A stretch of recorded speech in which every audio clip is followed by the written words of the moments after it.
Whether you believe in it, you liked it, or you didn't like it, Pena going on that play, which I think we all were in agreement was something that was very, very risky, turns out to be a play where you think, okay, they finally kind of broke it open a little bit. They took a lead. This is exactly where you want to be with a bullpen that is exactly what was set up to be right here in this moment. And then the bullpen doesn't do its job, and all hell breaks loose.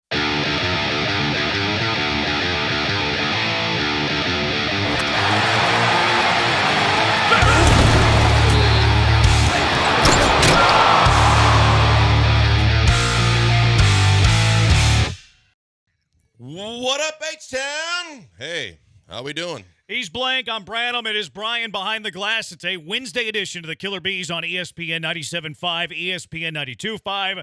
Final from Minute Maid Park. Astros fall 5-2, swept in the wild card series. The Astros season is over.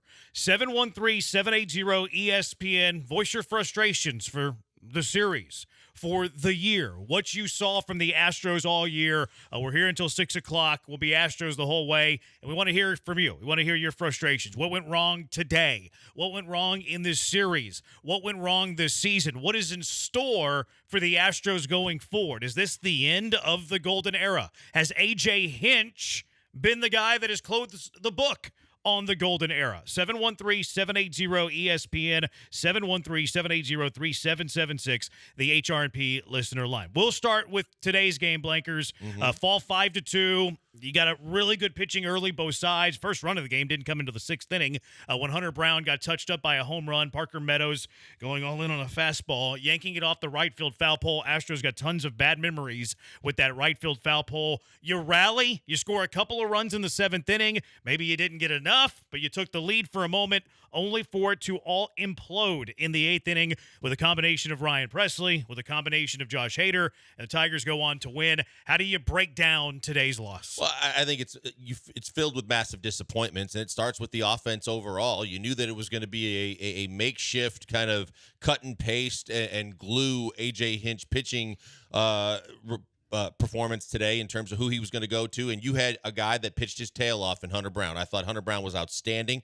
I thought he made one bad pitch, and it wasn't really that bad of a pitch. It's just that, you know, he threw a pitch that he thought he could get by, get up and get in enough to get by, and you got to tip your cap on the fact that he was able to hit the home run off of it. But overall, the offense was disappointing. The fact that you're facing all these different pitchers, I get it. But at the same time, your offense is too good to be shut down that way by someone not named Tarek Skubal. I mean, you had very little to work with. You weren't doing a whole hell of a lot. And then when it mattered most, whether you believe in it, you liked it, or you didn't like it, Pena going on that play, which I think we all were in agreement was something that was very, very risky, turns out to be a play where you think, okay, they finally kind of broke it open a little bit. They took a lead. This is exactly where you want to be with a bullpen that is exactly what was set up to be right here in this moment.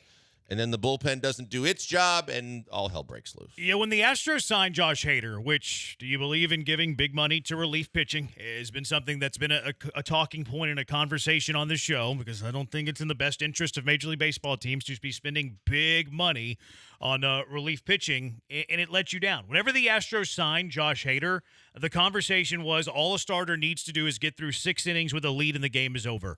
It has been anything but that all year long. Brian Abreu's been mostly good, but Brian Abreu was not as good this year as he was last year. Ryan Presley has gotten old and aged very, very fast. An incredibly mediocre year for Ryan Presley, and nowhere near the standard of what Ryan Presley was. And Josh Hader, compared to his standard, compared to what he is getting paid, has been a letdown. Has been a letdown in the first year of a massive 5-year contract. So the philosophy of 6 innings with a lead and the game is over, no, you can't trust this bullpen this year, which is a far cry from where we thought it was going to be, and the bullpen had the lead. You had the lead in the 8th inning. Should you have scored more runs? Yeah, we'll get to that. But you had the lead in the 8th inning, you gave up the lead, and now because of it, your season is over. Yeah, it really sucks. And, you know, when we look at what we've seen all season long, we've had each of those 3 big relievers at the back end of the bullpen in somewhat of a crosshairs discussion. We've talked about the fact that as much as Hader has been able to get the saves, Hader through the eye test showed you that he had hiccups, and he was getting hit, and he was putting runners on base. Abreu did the same, and Presley was just awful down the stretch. And we were sitting here watching the game, the 3 of us, And the minute that they took the lead, I was wondering if this was a spot to even bring Presley into the game because of what we had seen. I don't care what his post-game record was leading up to this point in the season. In this season, we knew what we saw down the stretch. We knew Ryan Presley was less than. We knew that this was par for the course. Put runners on, give up some hits, do the things that he did again today. And you look at it and say, this was a situation where if Abreu had anything left in the tank, if you were left leaving it all, I almost would have gone to Abreu to see what he could have given you for another inning, simply because I did not trust Ryan Presley. And then after that, Hader just the bottom fell out. Yeah, I don't disagree a ton. They just haven't done it all year. Mm-hmm. Like they all year long, it's been okay. Abreu, you're the 7th inning guy. Okay, Presley, you're the 8th inning guy. Okay, Hader, you're the 9th inning guy. And whenever we were talking about flip-flopping Abreu, like in July, people thought we were nuts. Oh, you can't do that to Ryan Presley. You can't have Abreu be higher leverage than Ryan Presley. What are these guys talking about? We said that Ryan Presley should be demoted, and the guy from the Houston Chronicle thought we were morons. So it's just been what they've shown all year. Now, if you you look at the 8th inning, the Astros have pre-designed roles. Like, people look at a spot, oh, he's this analytical man. He's really not. AJ Hinch is analytical manager. Spot is not. Because if you're managing this game based on analytics, I don't think that Ryan Presley sees the 8th inning for 2 reasons. One, yeah, Brian Abreu pitched an inning and a third. Yeah, Brian Abreu was at 18 pitches.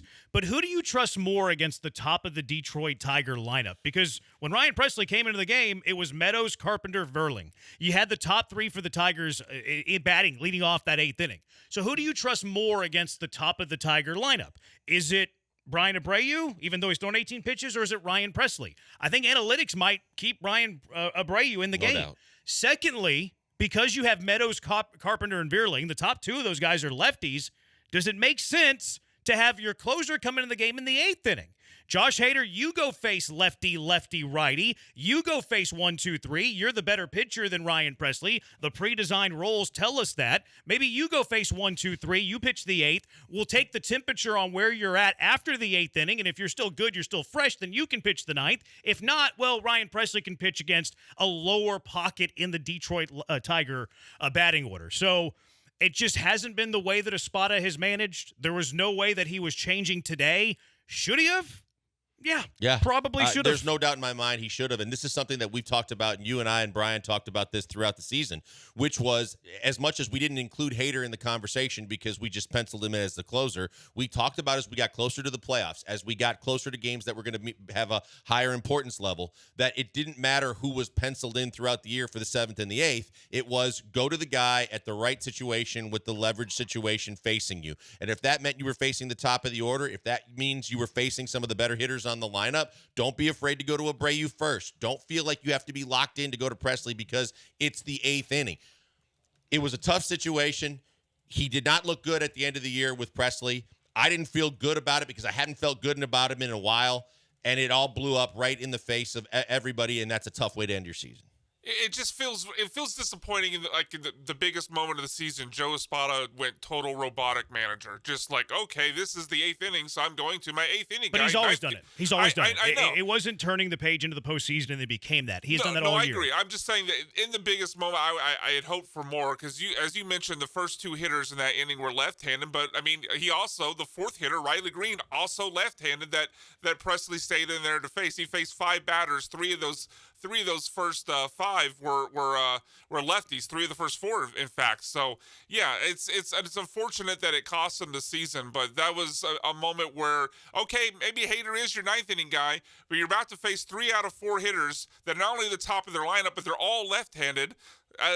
Put in your guy that you're paying $96 million, whatever it is, your left-handed specialist out of the bullpen, your hammer, and shut down that part of the game, and then go to Presley after that if Hader can't come back in the 9th. Well, and let's also be honest in the fact that he's always been. There was a possibility that he could have given you more than 1 inning. Yeah, he pitched yesterday, and we talked about that. But at the same time, if he is truly that guy, if he's the guy that now is willing to go 2 innings, if you have any concerns about Presley too, then you would have considered how far you go with him. But definitely with all the lefties coming up, that's a situation that you have to think about, at least Josh Hader. 713-780-ESPN, HRP listener line, 713-780-3776. Let's go out to the HRP listener line. La Raza is in the hive with the bees. What's up? Hey, yo, how you doing? How you doing, Joe? How you doing? ¿Qué pedo, güey? ¿Qué pasó, La Raza? Gentlemen, how y'all doing? Jeremy, Joe. Look, hey, give a special shout out to Dr. Linville for working on my boy Joe. Love his hair all the time. But look, man, y'all are pooping on the Astros. I get it. Had a tough season. It was worse. But you got to think about the positives, all right? Nobody expected them to go this far, all right? To this moment in time, we had a lot of bad injuries. We were down 10 games. We were behind the Mariners. I mean, this was supposed to – it was not even supposed to be them there at this moment. You had nothing there for them. A lot of injuries popped up during the season, and Joe Espada is a first-time manager. How did we come to this? Of course, we were not going to expect to go far, but just remember, this is the first time that this is going to happen. The dynasty, yes, is going to keep going. I think next year we're probably going to make a different changes. We got to let some people go, but I feel like this year, it was like the Texans surprise like last year. That's what I feel like, man. I mean, La Raza, let's just be real. I mean, this team is too good, whether you see it on paper or just know what they were able to do, which nobody had been able to do in Major League Baseball, to say that no one had expectations about how far this team could go or that this team could go on a run. I think everybody felt like that. I think everybody felt like once this team made the postseason and the fact that they were able to do everything they did to overcome all the adversity in the regular season, that it was set up for a team that could get pretty far in the playoffs, and they had the pitching. They had a very formidable offensive lineup when you get Yordan back and Tucker back in the middle of it. I think it's the exact opposite. I think everybody is extremely disappointed and deflated because there were high expectations this team could do it again. Yeah, it depends on when on the calendar you're talking about this. Because when the Astros were like 7-19, people started to doubt. When the Astros were 10 games back in the division, people were talking about trading and selling at the deadline. So it depends on when you were having this conversation. Once the Astros started to cut into the lead and then eventually overtake the Mariners, I think it was the expectations that you're going to make another playoff run because that's what the Astros have done. The Astros are not going to be in the ALCS for the first time since 2017. It's like an institution has been broken up. So once you overtook the Mariners or got close to the Mariners, I disagree with the expectations, La Raza. I think the expectations were another deep postseason run. No, I get it, but remember, everybody, that's for my thing. But me, it was the pitching. Everybody was so okay, we were missing Garcia, we were missing Javier. Lance McCullers is that dude has just collected HEB checks. I mean, these pitchers are out here just what is it called? Load managing this game, dude. That's all it was. We were missing so many pitchers, and then you have to go to be like Eric Getty and all these pitchers coming from Sugarland. Dude, I was surprised at how far we went with our pitching. Appreciate it, La Raza. Appreciate the call. Yeah, thanks for the call, buddy. I just think it's tough to point the finger at the pitching when you got the performance that you got today. Yeah, Fromber wasn't on his A game yesterday, but overall, he still only gave up 3 runs. You were in that ball game. You have to start pointing the finger at the offense. You have to look at a team that, you can say, well, yesterday you were facing the Cy Young Award winner in the American League. That's fine, but at the same time, this is a team that is too good offensively, too loaded with quality players that you go and do what you did today and had to basically scrap and claw to get 2 runs late in the game just to take the lead. That's not the way this offense is supposed to work. Yeah, you had lots of injuries with the pitching staff. There's no doubt about that. But you still had Fromber, Hunter Brown up top. You still had Yusei Kikuchi, who you made a big splurge for, who never pitched an inning in a postseason game. And then you had the big signing of Hader. You had big money Ryan Presley, and you had Brian Abreu, who's been one of the better relief pitchers in baseball the last 3 years. So you still had a really talented pitching staff despite the injuries. And if I was to blame one thing on why you lost the AL wildcard,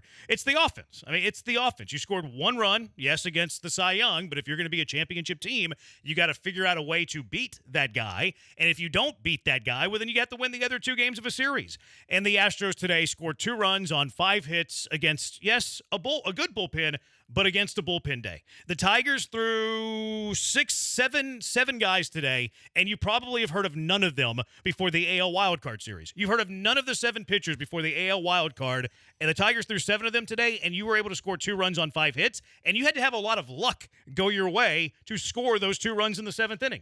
Offense is to blame. Yeah, it absolutely is. And you think about all season long, what did we talk about? When they faced some of the best pitchers in baseball, when they faced some of the most formidable odds against them because of who they were playing and who was pitching against them, they stepped up. They were able to beat those teams. maybe you didn't beat Skubal, but you damn well, with your backs against the wall in a big situation with everything riding on the line, expected a whole hell of a lot more out of that offense.